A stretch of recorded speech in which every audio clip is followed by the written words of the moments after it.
Hello friends, welcome to our YouTube channel learn with NH. आज के इस video में हम दोस्तों सेट एग्ज़ाम 2024 से रिलेटेड एक मॉडल पेपर डिस्कस करेंगे दोस्तों। ठीक है, ये हमारा पहला मॉडल पेपर होने वाला है और सेट एग्ज़ाम 2024 का जो भी सिलेबस है दोस्तों उसी अकॉर्डिंग यहाँ पर सभी क्वेश्चन पूछे गए हैं। ठीक है, यहाँ पर हम राजस्थान जीके और इंडिया से रिलेटेड जो भी इंपॉर्टेंट क्वेश्चन है वो सभी डिस्कस करेंगे दोस्तों। ये बहुत ही यूज़फुल वीडियो होने वाला है आप लोगों के लिए। सेट ग्रेजुएशन एग्ज़ाम और सेट 12th लेवल का जो एग्ज़ाम होने वाला है दोस्तों 10+2 का, ये दोनों के लिए यूज़फुल है। ठीक है, तो चलिए दोस्तों बिना देरी के शुरू करते हैं। पहला सवाल आपकी स्क्रीन पर है, निम्नलिखित में से कौन सा चित्तौड़गढ़ दुर्ग में स्थित नहीं है? विजय स्तंभ, कीर्ति स्तंभ, कुंभा महल, मोती महल। तो दोस्तों विजय स्तंभ, कीर्ति स्तंभ, कुंभा महल जो है ये आपका चित्तौड़गढ़ दुर्ग में स्थित है। मोती महल जो है ये आपका चित्तौड़गढ़ में स्थित नहीं है। ये कहाँ पर स्थित है आपका? ये मेहरानगढ़ दुर्ग में स्थित है। ये आपको ध्यान रखना है। कहाँ पर स्थित है दोस्तों? मेहरानगढ़ दुर्ग में, जोधपुर के अंदर। ठीक है, अगला सवाल देखिए, अजमेर नगर की स्थापना से पहले अजमेर के चौहानों की राजधानी कौन सी थी? तो दोस्तों सांबर, नाडोल, जालोर, रणथंभौर। तो दोस्तों अजमेर नगर की स्थापना सन 1113 ईस्वी में किसके द्वारा की गई थी? तो ये अजयराज के द्वारा की गई थी। यह आपको ध्यान रखना है। ठीक है, और अजमेर के चौहानों की जो राजधानी थी वो शाकंभरी थी, यानी कि आपका राइट आंसर क्या हो जाएगा? सांबर हो जाएगा। ठीक है, अगला सवाल हम देखेंगे दोस्तों, निम्न में से कौन सा त्यौहार श्रावण के महीने में नहीं आता है? नागपंचमी, तीज, रक्षाबंधन, जन्माष्टमी। तो दोस्तों जन्माष्टमी जो है ये आपके भाद्रपद कृष्ण पक्ष की अष्टमी को आती है, तो यहाँ पर राइट आंसर आपका डी हो जाएगा। ठीक है, अगर आपसे छोटी तीज के बारे में पूछा जाए तो ये सावन शुक्ल पक्ष की तृतीया को आती है, और अगर आपसे बड़ी तीज सातुड़ी तीज के बारे में पूछा जाए, कजली तीज के बारे में पूछा जाए तो वो आपकी भाद्रपद कृष्ण पक्ष की तृतीया को आती है। ये आपको ध्यान रखना है। ठीक है, अगला सवाल हम देखेंगे दोस्तों, 1857 की क्रांति के समय जोधपुर के महाराजा कौन थे? जसवंत सिंह, अभय सिंह, तख्त सिंह, अनूप सिंह। तो यहाँ पर आपका राइट आंसर क्या हो जाएगा दोस्तों? महाराजा तख्त सिंह। ठीक है, इन्होंने अंग्रेजों का साथ दिया था। ये 1857 की क्रांति के समय जोधपुर के महाराजा थे। अगला सवाल देखिए, राजस्थान के किस ऐतिहासिक स्मारक को यूनेस्को की वर्ल्ड हेरिटेज सूची में शामिल किया गया है? तारागढ़ का किला, जंतर मंतर वेधशाला, आमेर की हवेलियाँ, हवा महल।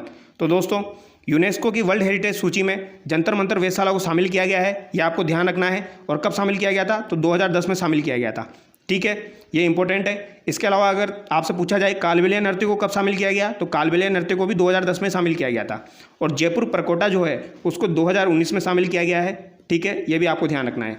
अगला सवाल हम देखेंगे, लांगुरिया राजस्थान के किस मेले से संबंधित है? पुष्कर मेला, दशहरा मेला, भरतरी मेला, केला देवी मेला। तो दोस्तों लांगुरिया जो है ये आपका केला देवी मेले से संबंधित है। ये आपको ध्यान रखना है। ठीक है, केला देवी का मेला कब भरता है दोस्तों? तो केला देवी का मेला जो होता है दोस्तों ये आपका चैत्र शुक्ल पक्ष की अष्टमी को भरता है। ये आपको ध्यान रखना है। ठीक है, और अगर आपसे शीतला अष्टमी या फिर आपसे पूछा जाए दोस्तों शीतला माता का मेला कब भरता है, तो उनका मेला जो भरता है वो आपका चैत्र कृष्ण पक्ष की अष्टमी को भरता है। ये आपको ध्यान रखना है। ठीक है, एक तो आपका हो जाएगा चैत्र कृष्ण पक्ष की अष्टमी और एक आपका हो जाएगा चैत्र शुक्ल पक्ष की अष्टमी। कृष्ण पक्ष की अष्टमी को तो शीतला देवी का मेला भरता है, और अगर आपसे बात की जाए केला देवी की तो ये कब हो जाएगा? चैत्र शुक्ल पक्ष की अष्टमी हो जाएगी। ठीक है, अगला सवाल देखिए, राजस्थान का कौन सा जिला फट चित्रांकन के लिए प्रसिद्ध है? भीलवाड़ा, जयपुर, कोटा, प्रतापगढ़। तो यहाँ पर भीलवाड़ा फेमस है।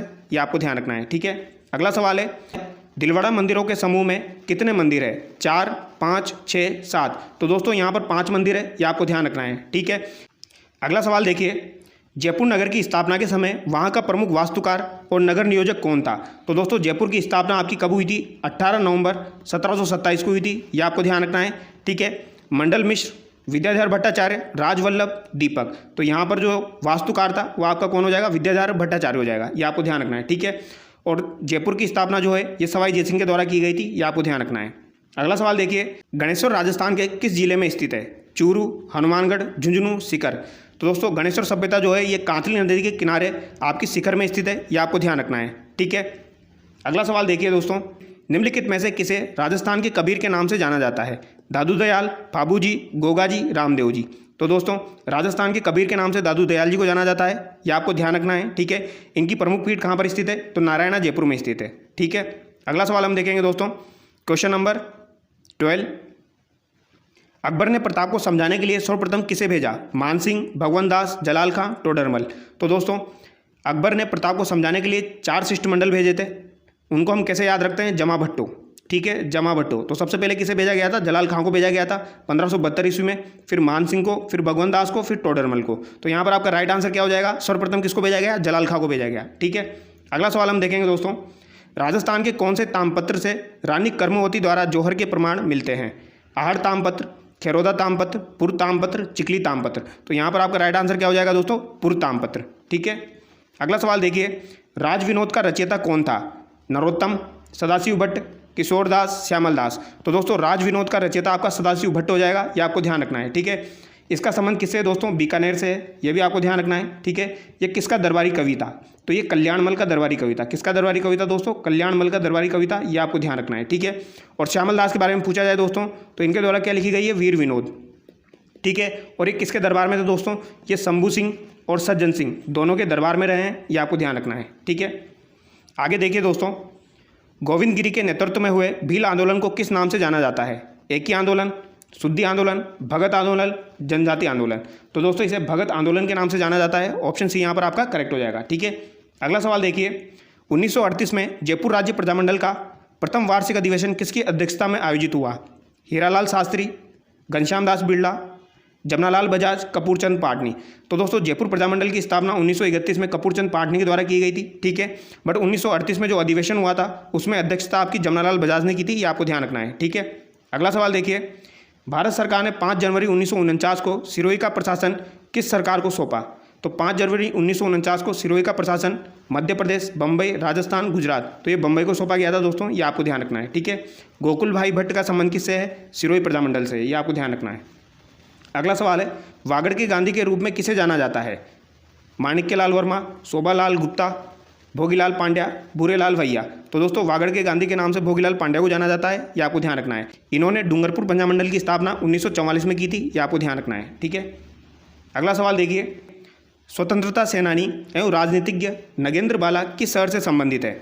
जयपुर, कोटा, बीकानेर, जोधपुर। तो दोस्तों नगेंद्र बाला जो है इनका जन्म 1926 में कोटा के अंदर हुआ था, ये आपको ध्यान रखना है। ठीक है, कहाँ पर हुआ था? कोटा के अंदर हुआ था, तो इनका संबंध कोटा से, ये आपको ध्यान रखना है। 1942 में जो आंदोलन हुए थे इनमें इन्होंने बढ़ चढ़कर भाग लिया था, ये भी आपको ध्यान रखना है। और अगर आपसे पूछा जाए दोस्तों देश की पहली जिला प्रमुख कौन थी? देश की पहली जिला प्रमुख, तो देश की पहली जिला प्रमुख आपकी कौन हो जाएगी दोस्तों? देश की पहला जिला प्रमुख आपकी नगेंद्र बाला हो जाएगी, ये आपको ध्यान रखना है। ठीक है, अगला सवाल देखिए, चंपाकली आभूषण शरीर के किस अंग पर पहना जाता है? सिर, माथा, नाक, गर्दन। तो दोस्तों चंपाकली आभूषण जो है ये आपके गर्दन पर पहना जाता है। ऑप्शन डी यहाँ पर आपका करेक्ट हो जाएगा। ठीक है, अगला सवाल देखिए, बस्सी वन्यजीव अभ्यारण्य राजस्थान के निम्नलिखित में से किस जिले में स्थित है? टोंक, जयपुर, चित्तौड़, जालोर। तो बस्सी वन्यजीव अभ्यारण्य आपका चित्तौड़ में स्थित है। ठीक है, अगला सवाल देखिए, रामगढ़ विषधारी वन्यजीव अभ्यारण्य कौन से जिले में स्थित है? उदयपुर, कोटा, सिरोही, बूंदी। तो दोस्तों रामगढ़ विषधारी अभ्यारण्य जो है ये आपका बूंदी में स्थित है, ये आपको ध्यान रखना है। ठीक है, रामगढ़ विषधारी आपका चौथा टाइगर रिजर्व है, ये भी आपको ध्यान रखना है। और 5वां टाइगर रिजर्व आपका कौन सा हो जाएगा? करौली धौलपुर वाला हो जाएगा। ठीक है, अगला सवाल देखिए दोस्तों, क्वेश्चन नंबर 23, भारतीय वन नीति के अनुसार अरावली पहाड़ियाँ कितनी प्रतिशत वनाच्छादित होनी चाहिए? 33%, 20%, 50%, 65%।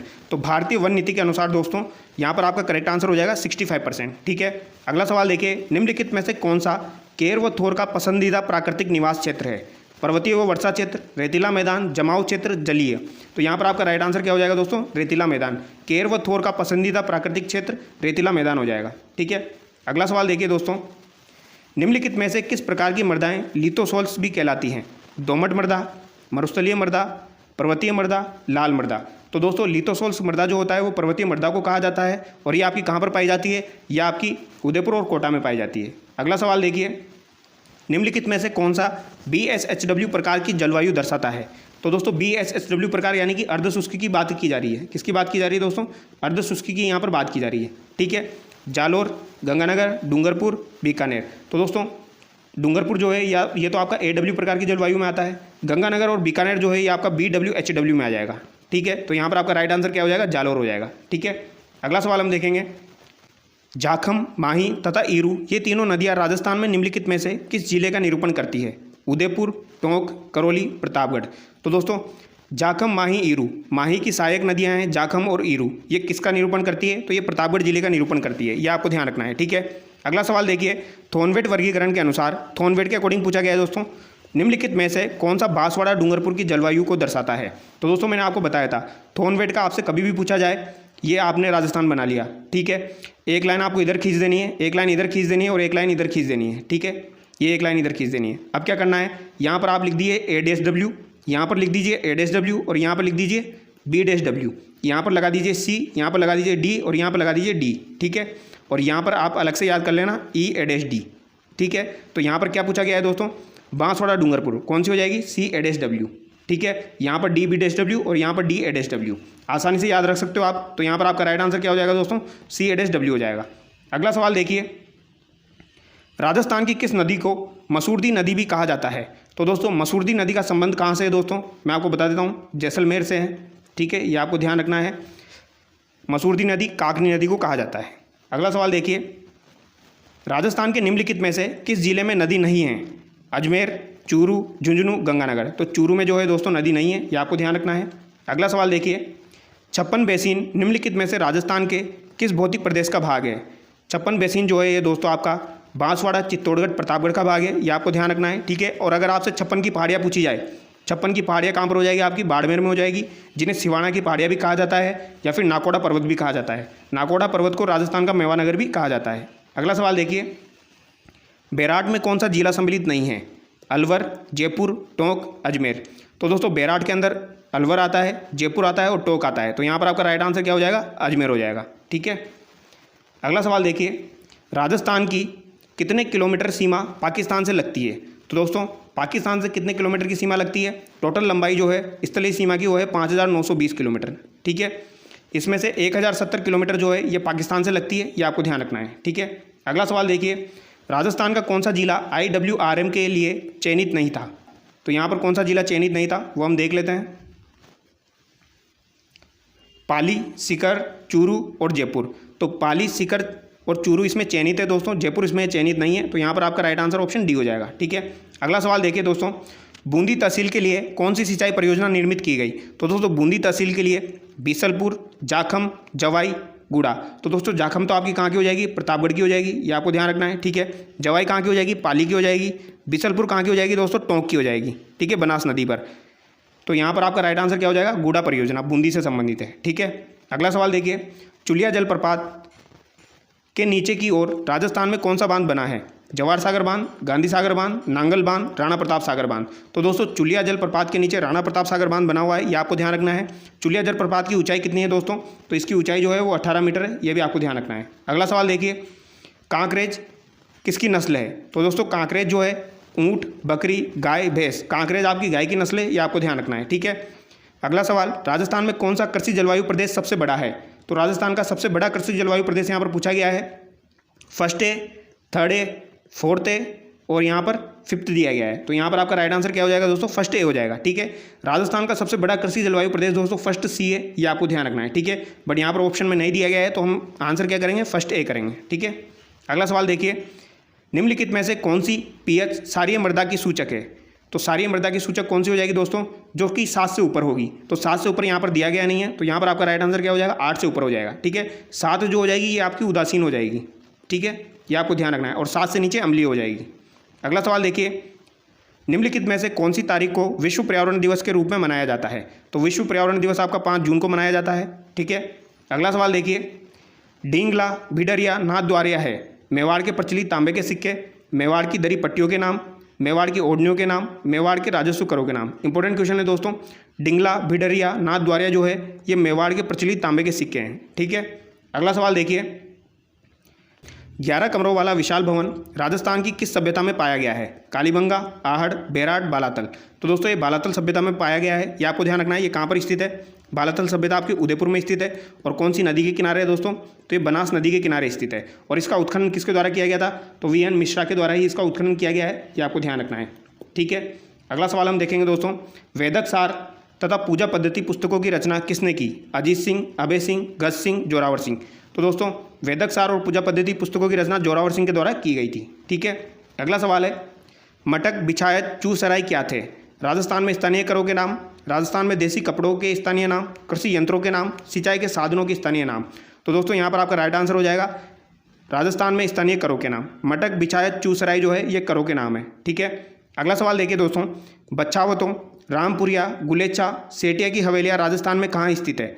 जैसलमेर, सीकर, जोधपुर, बीकानेर। तो दोस्तों बच्छावतों की हवेलियाँ, रामपुर या गुलेचा सेठिया की हवेली आपकी बीकानेर में स्थित है। इंपॉर्टेंट क्वेश्चन है, पूछा जाता है, ठीक है, जिसमें बच्छावतों का खूब बार पूछा जाता है, ये आपको ध्यान रखना है, ठीक है। और अगर आपसे पूछा जाए नथमल की हवेली दोस्तों और गुमान चंद की हवेली कहाँ पर स्थित है, तो ये आपकी कहाँ पर हो जाएगी, ये जैसलमेर में हो जाएगी, ठीक है। अगला सवाल हम देखेंगे दोस्तों, क्वेश्चन नंबर 46। राजस्थान में भूमि शैली का सबसे पुराना मंदिर है। पाली जिले का शिवाड़ी जैन मंदिर, रामगढ़ का भंड देवरा मंदिर, मैनाल का महानलेश्वर मंदिर, डूंगरपुर का सोमनाथ मंदिर। तो दोस्तों राजस्थान में भूमि शैली का सबसे पुराना मंदिर हो जाएगा पाली जिले का शिवाड़ी जैन मंदिर, ये आपको ध्यान रखना है, ये इंपॉर्टेंट क्वेश्चन है दोस्तों, काफ़ी बार पूछा जाता है। अगला सवाल देखिए, संत जजनाथ जी के बारे में कौन सा कथन सही नहीं है। इनका जन्म 1482 ईस्वी बीकानेर के कत्रियासर गाँव में हुआ। कत्रियासर में इन्होंने 12 वर्ष तक साधना की। 1506 ईस्वी में इन्होंने कत्रियासर में समाधि ली। इनके उपदेश सिम्बुदड़ा कोड़ा नामक ग्रंथ में संग्रहित है। तो दोस्तों इनके ग्रंथ सिम्बुदड़ा कोड़ा ये बिल्कुल सही दिया गया है, ठीक है। 1506 में इन्होंने कत्रियासर में समाधि ली थी, ठीक है, ये भी सही है। इनका जन्म 1482 में हुआ था, ये कथन भी बिल्कुल सही है दोस्तों, ठीक है। यहाँ पर जो आपका बी ऑप्शन हो जाएगा ये यहाँ पर गलत हो जाएगा, ठीक है। अगला सवाल हम देखेंगे, श्रावक प्रतिक्रमण सूत्र चूर्णी नामक चित्रित ग्रंथ राजस्थान की किस शैली में है। मारवाड़, मेवाड़, ढूंढाड़, कोटा। तो दोस्तों श्रावक प्रतिक्रमण सूत्र चूर्णी जो है ये आपका 1260 ईस्वी का है, ठीक है, ये मेवाड़ से संबंधित है, ये आपको ध्यान रखना है। और ये किसके काल का है दोस्तों, तो ये आपका तेज सिंह के काल का है। किसके काल का है दोस्तों, तेज सिंह के काल का है। और ये किसके द्वारा लिखा गया था, कमल चंद्र के द्वारा लिखा गया था या चित्रित किया गया था, ये आपको ध्यान रखना है, ठीक है। इसी की तरह एक और है सुपासना चरित्रम, वो भी आपको ध्यान रखना है, ठीक है। सुपासना चरित्रम का संबंध भी मेवाड़ से है और सुपासना चरित्रम जो है दोस्तों वो मोकल के काल का है और वो हीरानंद के द्वारा लिखा गया था, ठीक है, वो 1423 ईस्वी का है। अगला सवाल देखिए, कौन सा कूट सुमेलित नहीं है। रचनाकार दिए गए हैं, रचना दी गई है। मतीराम, ललित राम बिल्कुल सही है दोस्तों। नरहरिदास अवतार चरित्र ये भी सही है। दयाबाई दयाबोध ये भी सही है। सोमनाथ सुजान चरित्र दिया गया है दोस्तों, ये गलत है, तो यहाँ पर आपका राइट आंसर ऑप्शन डी हो जाएगा, ठीक है। अगला सवाल देखिए दोस्तों, जलझूलनी एकादशी त्यौहार राजस्थान में कब मनाया जाता है। अश्विनी शुक्ल एकादशी, कार्तिक शुक्ल एकादशी, भाद्रपद शुक्ल एकादशी, श्रावण शुक्ल एकादशी। तो दोस्तों जलझूलनी एकादशी का त्यौहार भाद्रपद शुक्ल एकादशी को मनाया जाता है, ये आपको ध्यान रखना है, ठीक है। अगला सवाल देखिए, वर्ष 1828 में स्थापित ब्रह्म समाज के संस्थापक कौन थे। तो दोस्तों ब्रह्म समाज की स्थापना किसके द्वारा की गई थी। रविंद्रनाथ टैगोर, सुभाष चंद्र बोस, सरदार वल्लभ भाई पटेल, राजा राममोहन राय। तो यहाँ पर आपका राइट आंसर हो जाएगा राजा राममोहन राय, ये आपको ध्यान रखना है, ठीक है। अगस्त 1828 में की गई थी, ये आपको ध्यान रखना है, ठीक है। अगला सवाल देखिए, गणेश महोत्सव का प्रारंभ किसने किया था। तो दोस्तों महात्मा गांधी, लोकमान्य तिलक, पंडित नेहरू, इंदिरा गांधी। तो गणेश महोत्सव का प्रारंभ जो है ये लोकमान्य तिलक के द्वारा किया गया था, ये आपको ध्यान रखना है। कब किया गया था दोस्तों, ये 1893 में किया गया था, ठीक है। मराठा और केसरी नामक समाचार पत्रों का संबंध लोकमान्य तिलक से ही है, ये भी आपको ध्यान रखना है। अगला सवाल है, बंगाल में सामाजिक धार्मिक सुधारों में अग्रणी आत्मीय सभा की शुरुआत किसने की थी। विवेकानंद, दयानंद सरस्वती, अरबिंदो, राजा राममोहन राय। तो दोस्तों आत्मीय सभा की स्थापना 1915 में राजा राममोहन के द्वारा की गई थी, ये आपको ध्यान रखना है, ठीक है। राजा राममोहन राय के द्वारा की गई थी। अगला सवाल है, निम्नलिखित में से कौन भारत में सामाजिक और धार्मिक सुधार में सक्रियता से नहीं जुड़े थे। राजा राममोहन राय, पंडित ईश्वर चंद्र विद्यासागर। तो दोस्तों ये दोनों जुड़े हुए थे, ठीक है। आगे हम देखते हैं ज्योतिबा फुल्ले। तो ज्योतिबा फुल्ले भी दोस्तों जुड़ी हुई थी यहाँ पर, ठीक है। भारतेंदु हरिश्चंद्र यहाँ पर नहीं जुड़े हुए थे, तो ऑप्शन डी यहाँ पर करेक्ट हो जाएगा, ठीक है। 1905 में बंगाल राज्य के विभाजन की घोषणा किसने की थी। लॉर्ड रिपन ने, लॉर्ड लीटन ने, लॉर्ड माउंटबेटन ने, लॉर्ड कर्जन ने। तो दोस्तों बंगाल का विभाजन जो है वो 1905 में हुआ था, ये आपको ध्यान रखना है, ठीक है। और विभाजन की जो घोषणा की थी वो लॉर्ड कर्जन के द्वारा की गई थी, ठीक है। अगला सवाल हम देखेंगे दोस्तों, किस वर्ष में कांग्रेस और मुस्लिम लीग ने ऐतिहासिक लखनऊ समझौते पर हस्ताक्षर किए। तो दोस्तों मुस्लिम लीग की स्थापना 1906 में हुई थी, ये आपको ध्यान रखना है, ठीक है। यहाँ पर 1915, 1906, 1917, 1916 दिया गया है, बट यहाँ पर स्थापना नहीं पूछी गई है। यहाँ पर पूछा गया है कांग्रेस और मुस्लिम लीग ने ऐतिहासिक लखनऊ समझौते पर हस्ताक्षर कब किए थे। तो ये 1916 में किए थे, ये आपको ध्यान रखना है, ठीक है।